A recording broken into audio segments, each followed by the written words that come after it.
Hi, ഇന്നലെ ഞാനൊരു മുസാണ്ട ചെടിയുടെ പൂ ഇട്ടപ്പോഴത്തേന് എന്നോട് എല്ലാവരും ചോദിച്ച് നമ്മുടെ വീട്ടിൽ ഒത്തിരി ചെടികളുണ്ടോയെന്ന്. ചെടികൾ മാത്രമല്ല, അമ്മയ്ക്ക് അത്യാവശ്യം അടുക്കളത്തോട്ടം ഉണ്ട്. ഞാൻ എല്ലാം കാണിച്ചു തരാവേ.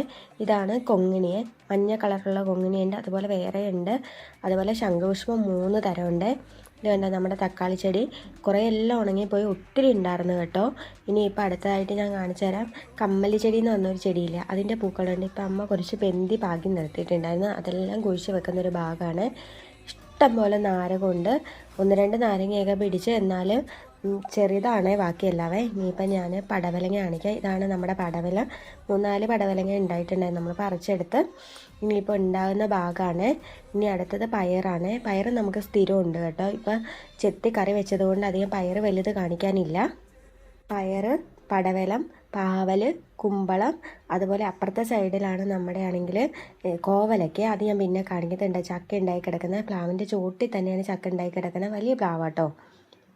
ഇനി അപ്പുറത്തെ സൈഡിലോട്ട് പോയി കഴിഞ്ഞാൽ പയറും ചീരയൊക്കെ മാത്രമേ ഉള്ളേ. ഞാൻ അതും കാണിച്ചു തരാം. ഇതുണ്ട്, കുമ്പളം ഇതിൻ്റെ ഇടയ്ക്കൂടെ കയറിപ്പോയിട്ടുണ്ട്, കണ്ടോ.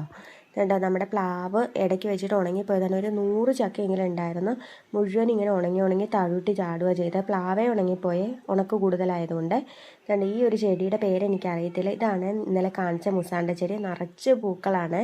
ഇന്നലെ മഴ പെയ്ത സമയത്ത് എടുത്തതാണ്. ബൈ.